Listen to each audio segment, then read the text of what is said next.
understanding why a criminal commits a crime is useful. Understanding why someone's killed somebody is useful, how they got to that point. I've had guns pointed to my head. There was one time in Venezuela where they had like put us on scooters and then took our phones from us and blindfolded us and took us up a mountain. It was very, very scary. Quite often things happen and you need to radically rethink it. They can be really difficult. They can be really offensive. They can be horrible to you. So it was absolutely crazy. And then he just died. He just passed away in the middle of filming. Hi, I'm Justin Crosby and welcome to another TellyCast, the show where we dive deep into the world of TV and digital content with the industry's most innovative minds. This week, my guest is a truly unique storyteller, someone who's carved out a distinct niche in the world of documentaries. His work takes us to some of the most unexpected corners of the globe, shedding light on untold stories and giving a voice to those often unheard. You may know him from his captivating series under the Zandland banner, where he combines journalism with a personal touch that keeps viewers on the edge of their seats. For more videos featuring the movers and shakers of the TV and digital content industry, just hit the subscribe button below. Welcome to TellyCast fearless and talented documentary maker, Ben Zand. Hey Ben, how you doing? Welcome to TellyCast. Thank you so much. Yeah, it's always funny when someone lists your films or whatever, it's interesting. Yeah, remembering that you've made things. Yeah. Well, you've made plenty, and we'll talk about those. In fact, let's talk about them now. There's Kingpins, which is some incredibly successful shows. Secret Life of Incels, Confessions of a Serial Killer, and those are shows for Channel 4, Peacock, and obviously you have your own YouTube channel, Zandland, which you have a lot of subscribers and people consuming your documentary content on there. And I'm really interested to get into the business of documentary and funding documentaries today and how that's changed. Yeah.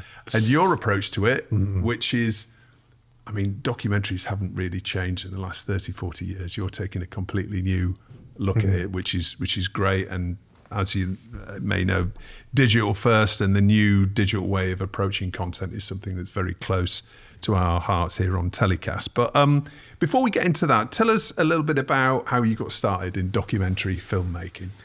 Yeah, it was an accident really. I'm from Liverpool, from a place called Knowsley. TV was never really on the agenda. It wasn't really a concept.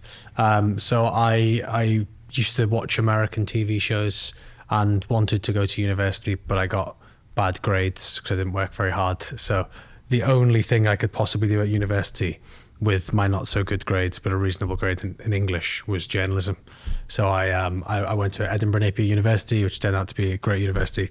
But I just didn't really think about it, to be honest. I didn't really know anybody in TV, didn't really know what journalism was at that point. Someone just said to me, you're okay at English, so you might be a good writer. So I started doing this journalism course, and on the course in the second year was a documentary making kind of session, maybe you had to make a documentary over the course of 3 months.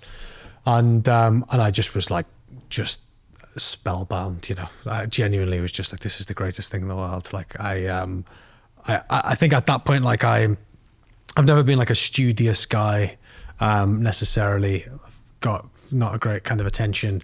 So doing something where I could meet people face to face and ask them questions and be in kind of weird experiences and strange environments, I just was just this is the most amazing thing in the world. So then I made a documentary as my university dissertation with some funding, £500, which is not much smaller than budgets these days. It was so that got me a flight to Los Angeles, and I made a documentary about Iranians living in Los Angeles, in a place called Angeles. And then after that, I didn't really know what to do. So I just emailed around, got work experience. I was a male nanny at the time. So the woman I was nannying for was reasonably well connected. So she got me some kind of a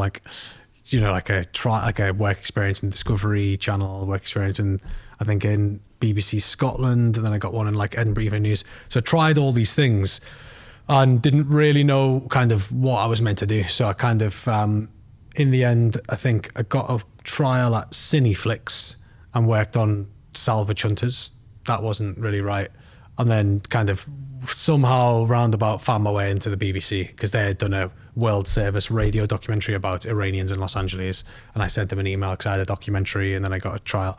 So kind of after working at the BBC for a while, I just wanted to work in video, and I was lucky that at that point, which it's kind of similar to these days, you know, it's kind of about digital social media, like this is like 2012, and that was kind of like, you know, how can we make content for Twitter, how can we make content for Instagram? And as someone who was just young, that was like the, you know, the best asset I had. So I started making short videos, like, you know, 1 minute, 2 minute, 5 minute, 10 minute, and kind of like then, you know, like a lady called Louisa Compton, who's now the head of news and current affairs at Channel 4. I worked on a show in which she let me make 10 to 15 minute like insert documentaries where I'd shoot them, edit them, present them, produce them. And then I started doing BBC Three docs. So it was all just like kind of like, how can I make them bigger and bigger and bigger, and kind of falling more and more in love with this thing, but trying to figure out actually how you make docs. So your documentaries often are tackling really difficult or uncomfortable subjects, or difficult or controversial, whatever that might be. How do you choose the subjects that you go in to feature then? I mean, it's a good question, and I would say it's not a thing that I have a necessarily a simple answer for. I sometimes struggle with the fact that I just choose weirdly dark subjects sometimes, and then I kind of retrospectively I'll be like, why the hell did you make that documentary? That's such a weird thing to make a documentary about. I think I'm just kind of into the unusual sides of life. I get on better with people who aren't kind of wealthy and have their life together. You know, it's like genuinely is such something about like it's more interesting to me. It's more interesting to ask those questions. So I kind of like the underbelly of society. I went into it, and I think I've always felt like a bit of an outsider in life. So I was like, I like making documentaries about outsiders. There is a slight problem about with that from a commercial point of view, in that you need to do mainstream things to get commissions and to get interest. So now it's like, it's trying to have that meeting point between, you know, kind of maybe niche ins, but kind of mainstream out points, you know, so kind of it can appeal to a larger audience. But I think it's just, I just like people who have different lives. Yeah. Know? Well, I mean, how do you, I can imagine it'd be quite difficult to balance your personal perspective on an individual or a scene or what, you know, whatever it is, some sort of underground scene that you're going into. And also the need for objectivity when you're telling a story in a documentary. I mean, how would you balance that? Because I don't know. I'm not that judgmental of a dude in the sense of like, genuinely, I haven't got my own life figured out in the sense of like, it's not like I just have eternal happiness. So there's still like questions I have about my own life. So meeting other people whose lives are radically different, who kind of don't live to the conventional norms of society, it is just interesting to me. Part of me is like, oh, maybe there'll be some, you know, knowledge here that I find that I otherwise wouldn't have known. So I think, there's certain people that I just downright obviously disagree with. Like, you know, I do things about, you know, people who are killing people or who have racist views or whatever. So, but I think even within that, it's like, obviously that's ridiculous. So I don't really go at it like, oh, I'm going to bring you down. It's more like, where's that coming from? Why do you have those views? Like, how's it got to that point where you've... I think most people have like their own kind of interesting morality. You know, like if you're a drug lord, you think what you're doing is justified. Like you have some version of events that you've come to a conclusion that what you're doing is okay and it makes sense. So I find that interesting. You know, the nuance of life is what's fascinating. And that's what we try and make docs on. Yeah. And there's some incredibly dangerous and high pressure situations and environments you've come into. I mean, tell us about those. What would you say there's the couple of the most dangerous situations you found yourself in? I mean, danger kind of comes in many ways. I mean, I'd say, you know, I've had like guns pointed to my head a few times. But like, and there was one time in Venezuela, which was very, very scary. Like they had like taken us, put us on scooters, and then took our phones from us and blindfolded us and took us up a mountain. And then we got to this room and they put guns to our head and made us kneel down. And then then they let us film, and the guy was accusing me of being a policeman. So that's like scary, but I'd say there's less scary moments than there is just awkward. Like it's very awkward. And the thing about documentaries that's most interesting is like you're just in other people's spaces. Like it's not like if I'm doing an interview, even for a podcast, you know, I'll leave here, we'll chat. With a documentary, you're there for like, you know, 2 days, 3 days, 4 days. They can be really difficult. They can be really offensive. They can be horrible to you.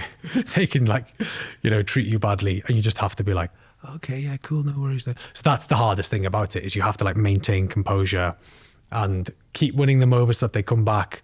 And that can be really weird, like kind of emotionally, because you can really, you know, some of them I just don't like. It's the truth. And like, obviously, like there's some certain individuals you meet, you're just not a nice person. Yeah. But then you have to keep filming with them for about 3 days, and you have to maintain that relationship. So the awkwardness is the worst part, because if you don't get on, which sometimes happens, despite the Scouse charm, you know, it's very difficult. But you must have to, with difficult individuals, of which I imagine there's a lot of the people that you've come into contact with are how you could classify. They are very difficult. Yeah.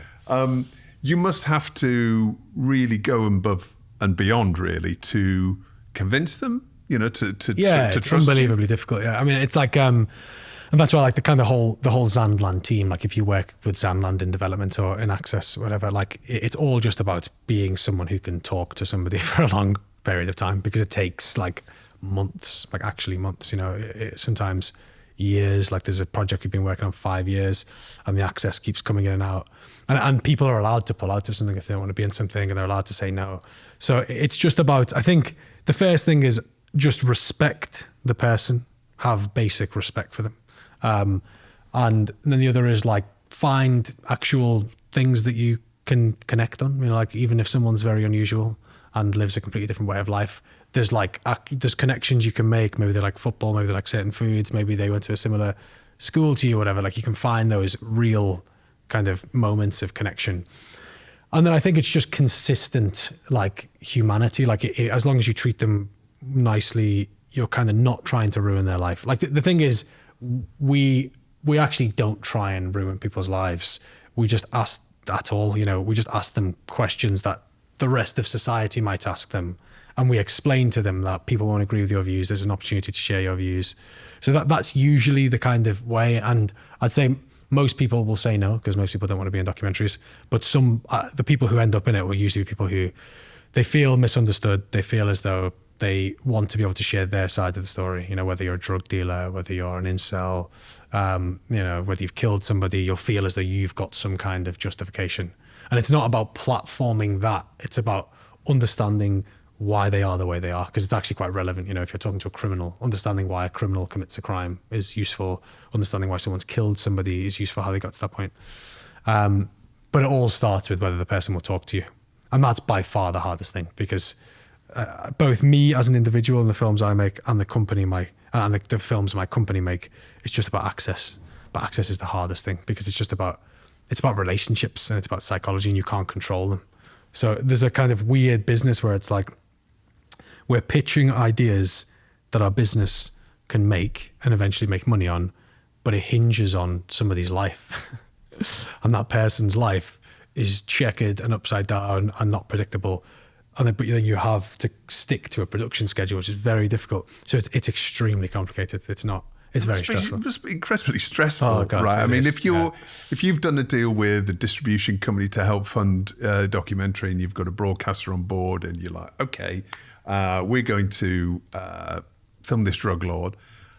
It's not as if, you know, you're not the person that's in control of that, it's an absolute access, right? Yeah. I mean, you're at the beck and call, and they can decide to not do it at all.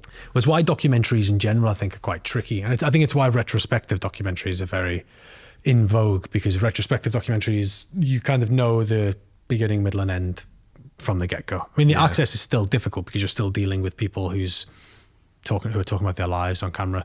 But we do a lot of observational docs or access docs where like you don't even know what's going to happen. So it's not even just that the access is hard, it's that you don't even know what actually will happen. So it is extremely difficult. And I think it's what makes the film so unique. You know, people will say, oh my God, that's crazy. Like I haven't seen somebody's life like that or been there. And if we could get everybody to agree to being on camera and happy with it, I'd be a billionaire. But it is complicated, and so many films fall through as a consequence, and we just have to deal with it, Yeah. because we're not, as I said, we're not actually trying, it's not like we're trying to force people into a doc either. Like, they have to want to do it, because otherwise you can't really make a good film with them anyway. It's like they have to give you access to their life, they have to be willing to show you their world, so it's very difficult. Do you ever give any of these subjects edit approval? No, I don't. Which is what makes it even more difficult. Yeah. Because to them, it's like, that seems so crazy. And I'd actually say the world of YouTube has made it really complicated, because historically there was like a kind of maybe an expectation, broadcasters have a set of rules that they may adhere to. Like, in most cases you can't give editorial approval, you can't pay people. Yeah. But just the general world of content doesn't really, subscribe to that idea. So we have conversations with people and they say, why can't I sign it off? And there's so many things. We'll have like something that could be a massive project, and they'll say, yeah, I'll do it. You just need to give me the full rights to be able to approve the footage. And then we have to say, oh, well, imagine if we were making a documentary about, Donald Trump or Joe Biden, and he could completely approve what was in it. That wouldn't be an accurate representation of his life. You wouldn't want a world like that. This is based on trust. It's based on you kind of accepting that we're going to try and treat you fairly. But I always understand why someone doesn't want to do a documentary. Like, it's like, it's tricky. Yeah. I mean, it's interesting because you're right at the cutting edge of documentary making, and we've seen over the last few years documentary making in its wider sense be, these like the Beckham documentaries and a lot of these where you've got A-list talent, and really it's just a vehicle for them. It's a factual vehicle for them, and it's a marketing tool for them. And it's not really a documentary, is it? It's scripted. It's a piece of scripted content that purports to be a documentary, but they obviously have the control and the edit approval on all those things. I mean, where do you well, I mean, I'd say I'm an unusual guy in the sense of, like, I come from a very journalistic background, like kind of went through the BBC, and so all that to me, like, I do intrinsically have an issue with it. I'd say I don't have an issue with it in the sense of, like, people definitely want to watch that, and there's an audience for it, and they'll very much enjoy it, and you'll learn something. So I suppose if it wasn't a zero-sum game where you could have that documentary and then other documentaries, like maybe there's one about the Beckhams where they don't approve and you get to tell the real story about the Beckhams, but I think like on a top level, I think it's fine. And I think there's an audience for it. I think the issue is, we're moving into a space where the other films don't exist. It's kind of predominantly content where the person within that film who the film's about will have approval over it. And it is a bit weird. I think, like, it means that the stories we have are going to be strange. Like, we do a lot of branded docs, but I don't mean actual branded docs. I mean docs where we look into brands, Right. It's the opposite of branded docs. Okay. Yeah. And it's like the idea of, like, you do a documentary about Coca-Cola and it's funded by Coca-Cola, or about Big Pharma and it's funded by Big Pharma. You don't want a world like that, It's but when you do documentaries like that, though, when you're producing those, I mean, you're facing down huge corporations with massively powerful lawyers. I mean, how do you go about navigating that? I mean, because so you did an Amazon documentary on Amazon, didn't you? Yeah, Tell us about that. Documentary on Amazon. We did one on Shein, did one on Temu, did another kind of few brand kind of oriented docs. I mean, we do it in conjunction. Those ones are in conjunction with Channel 4. We've made some with the BBC as well.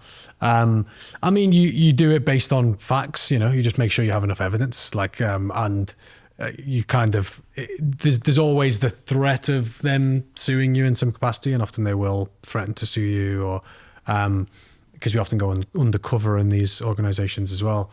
But it's also bad press for them to try and sue you for it. And often I think they're worried it'll cause even more attention if they're trying to silence a company. So we just make sure it's accurate. That's the thing. There's a lot of lawyers across it. Yeah. We'll make sure we spend a lot of time with what we're saying and make sure that we have multiple sources and that we feel confident, and we work with the lawyers. But I mean, they're difficult. And I mean, that's the thing. Zandland does very difficult content. We do controversial stuff that is complicated. Yeah. So I think, like, if I was trying to just, it would be an easier life to a degree, actually, I'll take that back. It actually probably wouldn't be easier doing Beckham docs, because then you need to forge relationships with celebrities, which is very complicated, very dog eat dog. So just all of it is complicated. It's just a different type of complication, you know? Yeah. Have you ever found that you've had to stop filming or change direction of a project whilst you're filming it due to ethical dilemmas or challenges? Loads of times it's happened that we've had to change it. Mostly, like, for example, I was making a documentary about a guy called Dennis Hoff for the BBC, who was, they called him Trump from Pahrump, which is a place in Reno. He was running for office for like mayor of Pahrump. He was the biggest brothel owner in America. And he ran all these brothels. I met him, I filmed with him and Heidi Fleiss and Ron Jeremy. Ron Jeremy is like a porn star who's now being jailed. So it was absolutely crazy. And then he just died in the middle of filming. Wow. He just passed away. So yeah, quite often things happen and you need to radically rethink it, because documentaries are real life, you know? Yeah. And again, that's why it's about that's why I think retrospective is so in vogue at the moment, because it's so much less risky kind of to retell those stories, because you just know what's going to happen. In terms of the documentaries that you've made, is there any specific change that you think you've affected? Any one of your particular documentaries has had an impact or changed, whether it's perceptions or changed a law or changed,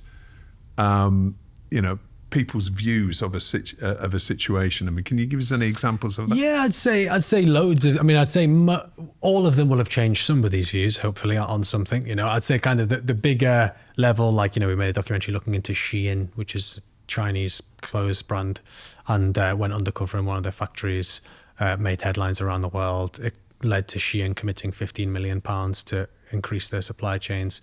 The Rolling Stones cut their relationship with Shein as a consequence. Made a documentary looking kind of into conspiracy theories, into QAnon, like in the conspiracy, and met kind of Roger Stone, who's one of Trump's kind of former advisors, and Michael Flynn, who used to be the national security advisor for Trump. And that film, loads of people reached out about how it kind of made them be able to have conversations with their loved ones who had fallen down the conspiratorial rabbit hole.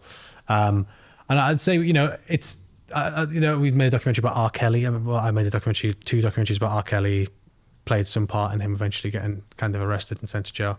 So a lot of them have had, an impact in the real world. I'd say, we kind of look for that high level impact of like literal law change or people being held accountable for their actions. But also it's just people thinking differently. And like the tagline for my company is blow minds, change worlds, So it's that idea that people are a bit too just comfortable in life. They don't really see the world outside of their doorstep. So it's really just about making people think a little bit differently. Just, I'm feeling a bit uncomfortable. It's kind of like, sometimes it's a bit like a horror film. It's like watching a horror film. It's not enjoyable, but also life is like, you need to understand why people do the things they do. Yeah. On the flip side, I am not like the kind of harbinger of doom. So we do want to do positive content. Like we're doing a travel series at the moment that is more positive. So like, and I actually started out doing the travel show, and then a series for the BBC called The Other Side of, and like I'd go to places, and so I've done very nice content. We're now doing slightly dark content, and true crime and all that jazz.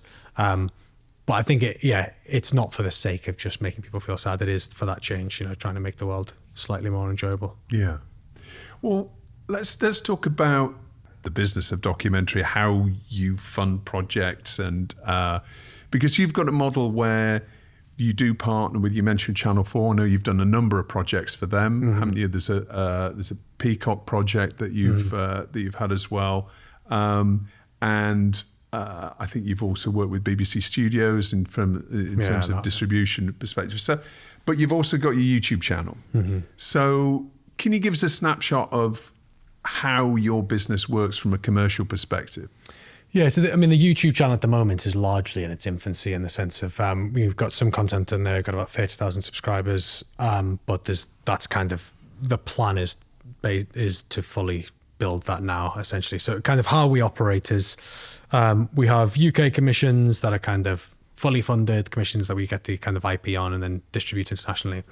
We do US content. We've got a bunch of projects on the go at the moment that are kind of fully funded US projects, like more traditional, like true crime, retrospective documentaries or whatever. And then what we're kind of increasingly doing, which we're doing with a couple of distributors at the moment, is these kind of half funded, half not funded projects. So we put in some money, the distributor puts in some money, we make a kind of TV version of it, and then we make digital versions that we put on our platforms. So that mentioned the kind of travel show we're doing, kind of like lifestyle travel, access to interesting worlds, but not like drug lords, because it's hard to monetize drug lords. It's kind of like, extreme, incredible worlds. What's it like to live in the coldest place in the world or whatever. So it's a kind of combination of funding.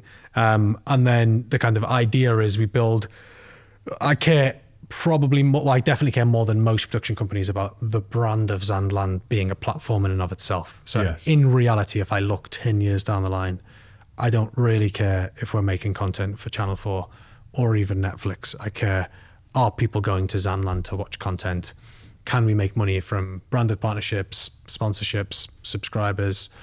Can we make our own content as a studio and sell that directly to channels as acquisitions? So then it comes down, you're meeting me very much in the kind of, in the midst of this kind of happening in the way I'm describing it. So it's an exciting time, but then it becomes... Well, it's the whole industry. It's actually really interesting because I think you're right at the cutting edge of this change that's starting to happen. Mm-hmm. You've obviously built a really committed fan base who love the shows that you create, and I think there's clearly the opportunity for you to monetize that and create content without any gatekeepers, content that you want to make for that audience.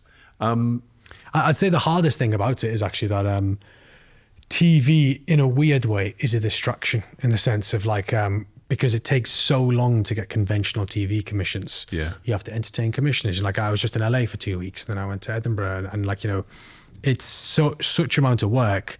But then also building your own platform and making original content takes an insane amount of work as well. So part of the balance is how do you manage those two things? Because the digital side of things isn't going to make loads of money at the start. You need time to build that brand. Like we started putting our content in, I think, March on TikTok. We've now got 60,000 followers, like 20 million views in that time. So it's like pretty impressive. I think, more than 20 million views. So there's clearly an audience interested in that content. And it's now like, okay, let's just keep building that. And then it's like, okay, well, how the hell do you fund that? Because if you're not getting a commission from Channel 4 or Netflix, or you're not getting a distributor as part of it, is there a way to fund that yourself? And the answer is yes, but it needs to cost significantly less. So, you need to kind of throw out the entire sense of what you would once think of a budget for a project. Yeah. And you need to say, okay, like how do you make an hour-long piece of content for like 15 grand? Yeah. Internationally, how do you make it? And how does that work in practice though? Is that about you investing in your own equipment so you don't hire? I mean, fundamentally, there's a fundamental change in the way that a production company works in order to succeed in funding your own content. Yeah, so fundamentally you need your own kit, you need like to do your own post, this is like for this kind of self-funded model, of course, not necessarily for commissions, but yeah, you need your own kit, you need to have your own post, you need to have smaller crews, obviously you need to do things safely, but like in some cases it'll literally be one shoot edit flying somewhere to make a film for an hour, and then you need to then have that person editing the content. So the content, and that's why I'm saying there's kind of different tiers, like the kind of, we don't really want it's not like we want a mega reduction in quality. So it's figuring out what the content is. Maybe the content is actually someone in a studio with archive talking about drugs. Vice did an interesting series called The War on Drugs. And all it was somebody sitting in a studio for an hour with archive of Mexican drug cartels. And they just spoke about that. And it got millions of views, but it's very, very cheap to make. So I think it's just a rethinking of what the content looks like.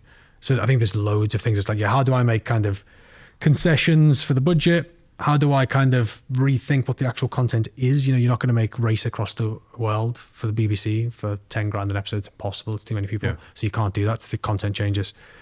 Or how can I get additional funding, whether that's distribution, whether that's a branded partnership.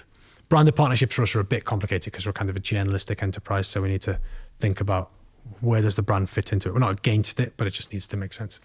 So yeah, I think you just have to think of all these things. And then importantly, the content can't be shit. You know, it has to actually be interesting. That's the main thing. Yeah. So you can do all this stuff and just make terrible content and no one's going to watch it. So you need to think, what can I actually make that's unique in that space? Like some people get millions of views they do like walk around of dangerous neighborhoods. You know, they'll say like, hey, I'm in the poorest part of the UK and I'm walking around a neighborhood and I'm meeting people. Yeah. That will cost them about, you know, maybe a day rate of a shooter, maybe a week edit. You know, it's like, yeah. So you start to see how you make the economics work. It's just different content. That's what's complicated and difficult. Yeah. And do you think, because we're at a real inflection point, I think, with the TV industry and digital, as we touched on earlier, and young audiences, I mean, that's a point. Your audiences, can you give us a bit of a breakdown? Yeah, the audience is very young. So it's like, I mean, it's slightly different on YouTube and Twitter. I mean, YouTube and TikTok. So on TikTok, it's basically like 18 to 40. I've got the 2 categories on TikTok that it gives you. Yeah. And it's predominantly male on TikTok, which makes sense because the content on there at the moment is like drug lords, boy racers, you know, it's kind of like incels. Naughty boys, so basically. It's basically naughty boys, yeah. And then YouTube's a bit broader, it's a little bit older, and it's like 60-40 men, women. So our audience is majoritively men. On YouTube, it's a bit more, there's kind of more women coming to that. That's because the YouTube content has more kind of travel content on there. There's like kind of a couple of travel series that we've done. So it's kind of the audience is a bit more kind of equitable in that sense. But yeah, majoritively young men is the content. And do you think in the future then, when it comes like 5 years time, 10 years time, with these youth audiences as they're growing up and becoming more and more conditioned to enjoying this sort of content, which is shot on a lower budget but engaging in different ways, do you think that ultimately documentary filmmaking will change to follow that model?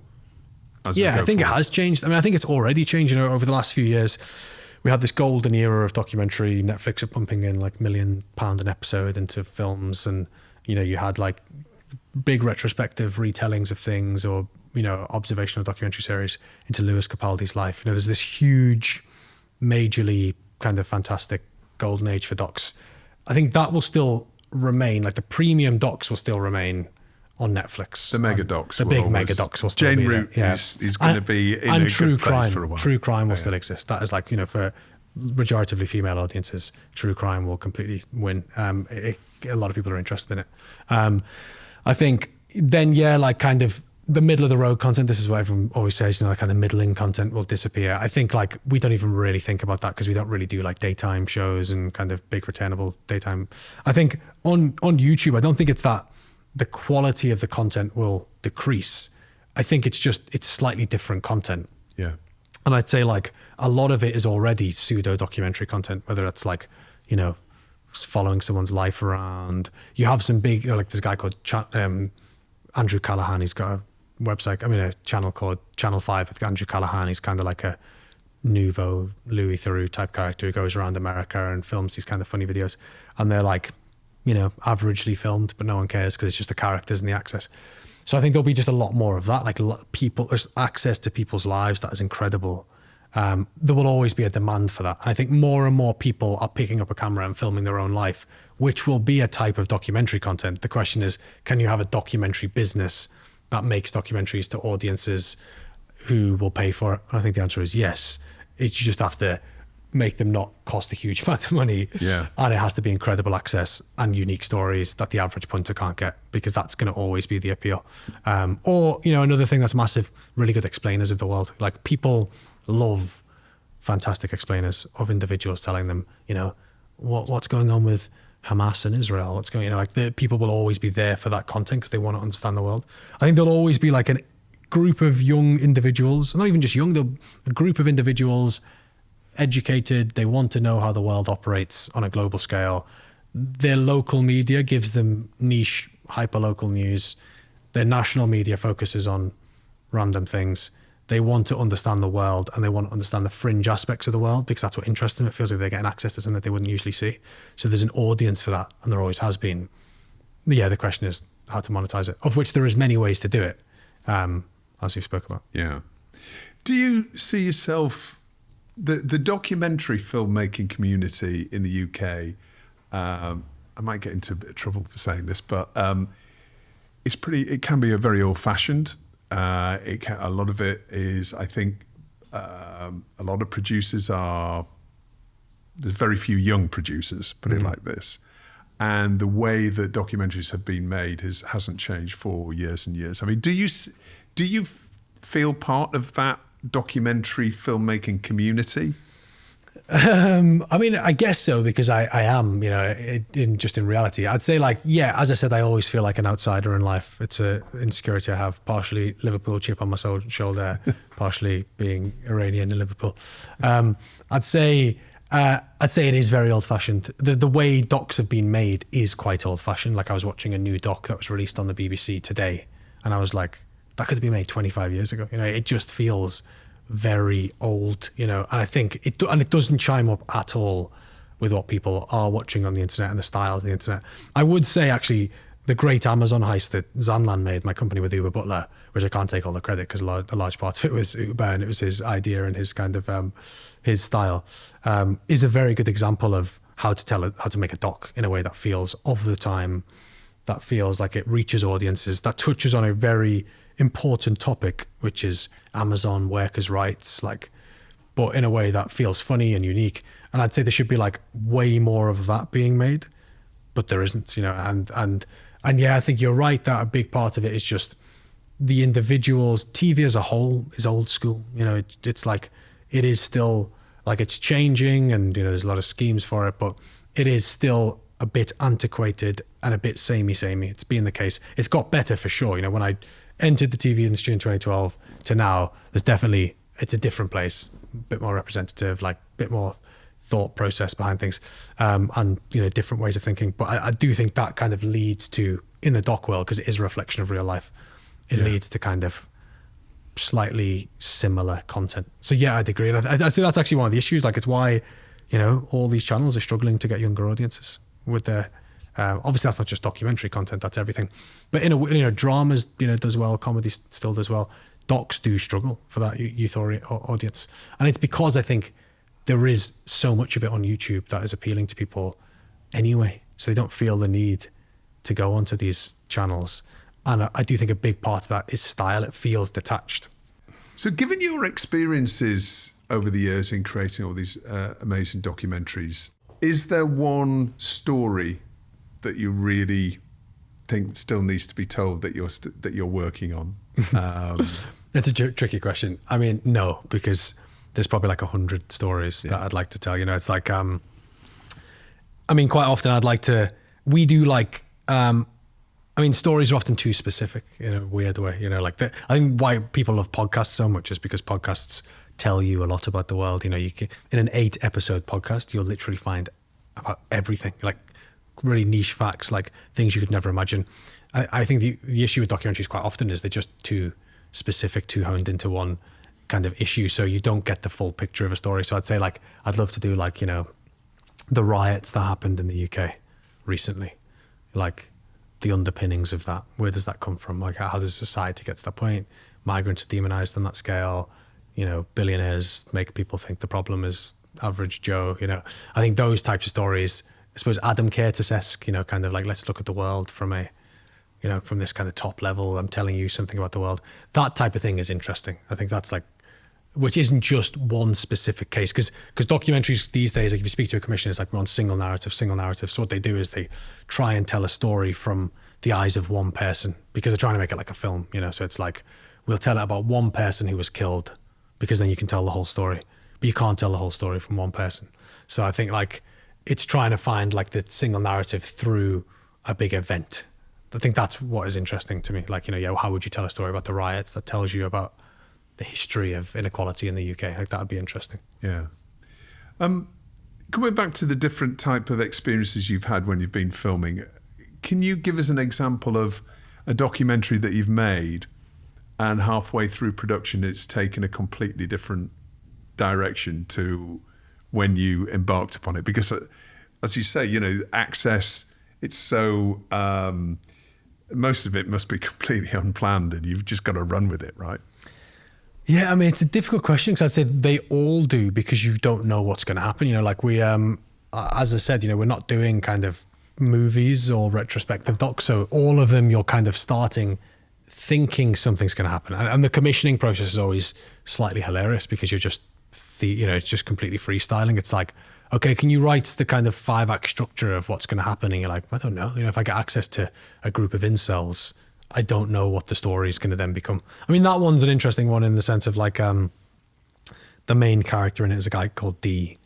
And, you know, that started from a point of, I was really interested in incels. I'm interested in men in general. Men interest me. I'm a man. Kind of lonely men cause problems in the world. That's kind of conclusion. Lonely, isolated men. And also can often be misunderstood. And, you know, so I thought this is an interesting world. Let's explore it.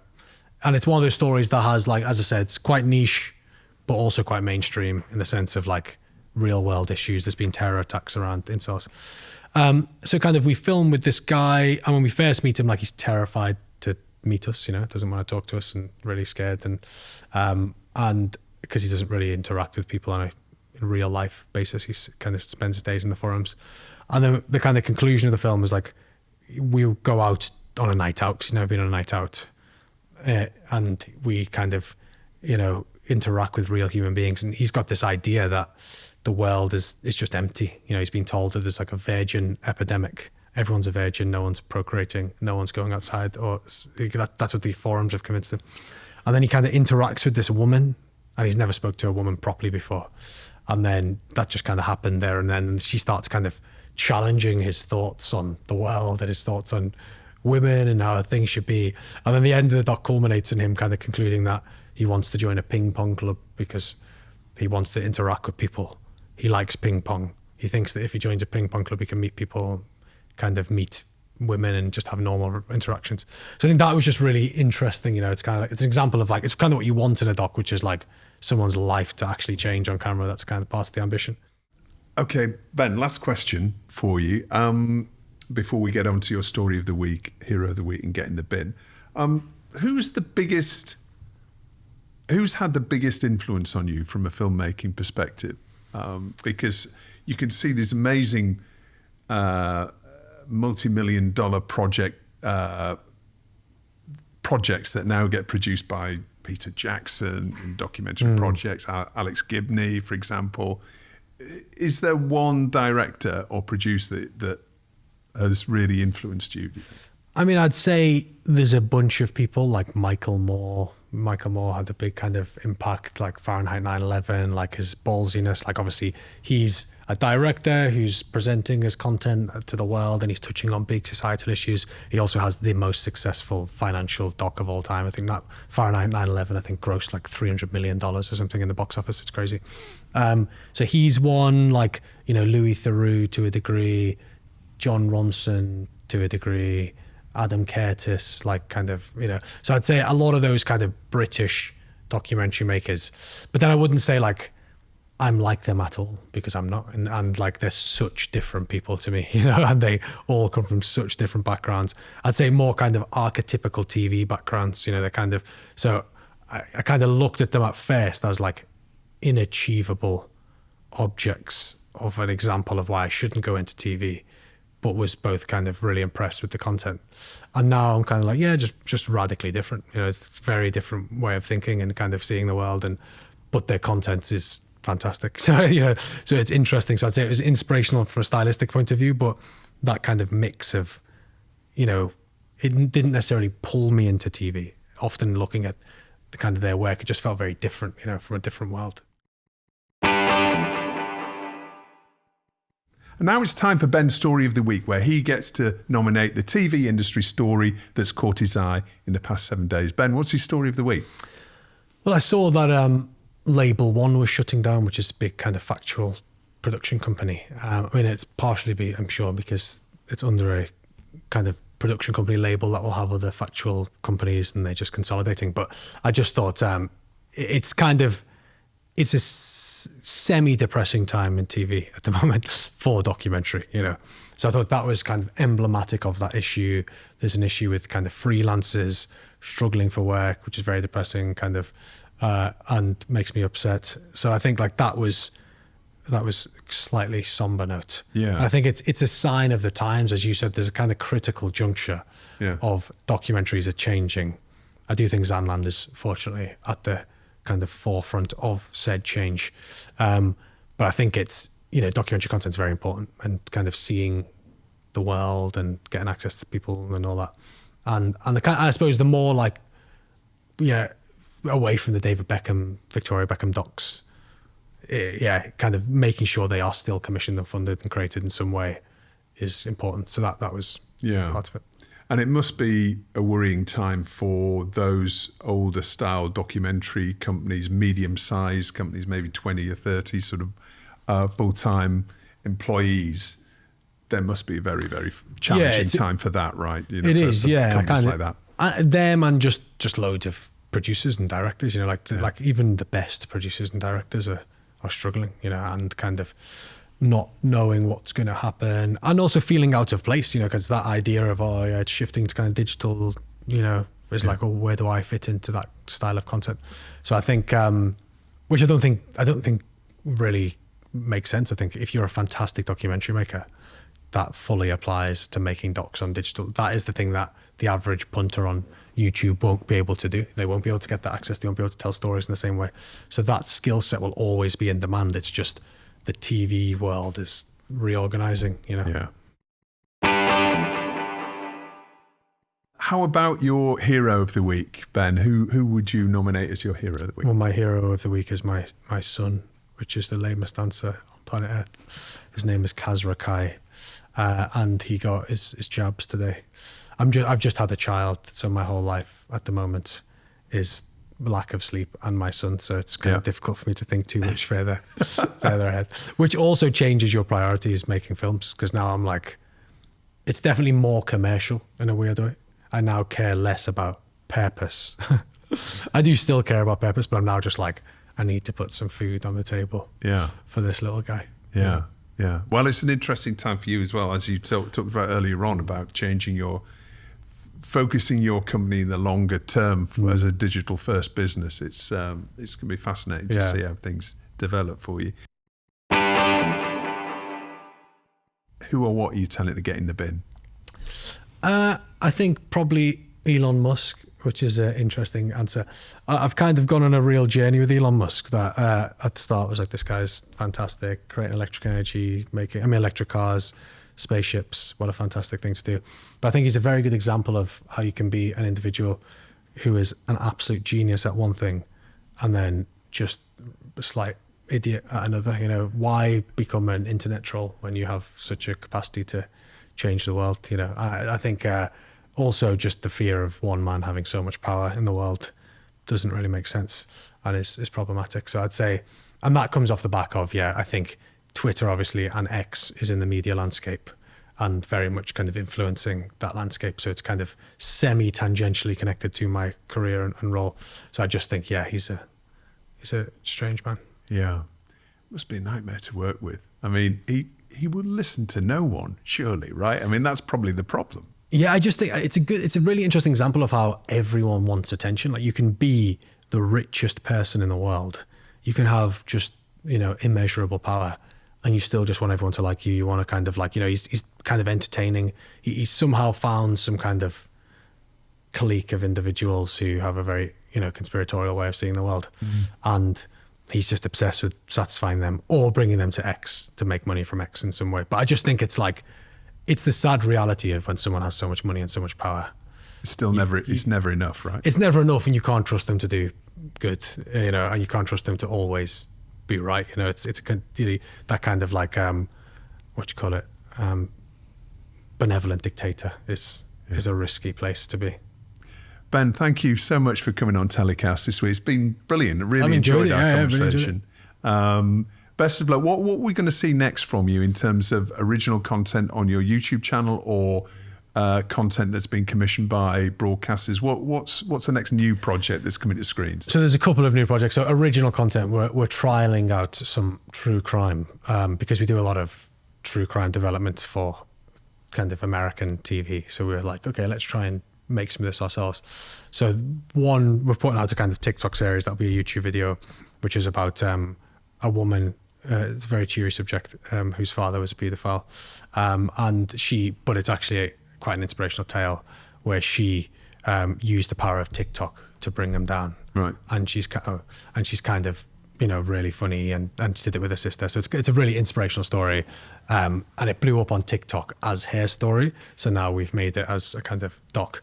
And then for TV, we've got like kind of, I'm doing a doc that's looking into something called looks maxing, which is kind of the male body image and what men are doing to try and, like, men are being kind of held to the standards that women have been held for years, kind of unrealistic body standards, and are kind of getting their legs lengthened and doing kind of crazy things. So it's looking into why are young men looking into that? Doing that.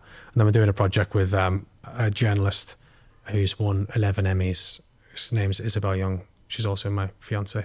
And we're doing an investigation into a big brand that she's doing.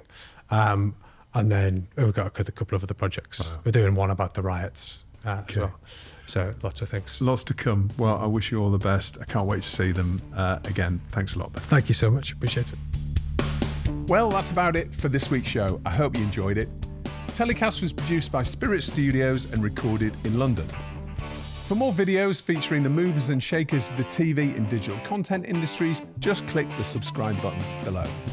We'll be back with another show next week. Until then, stay safe.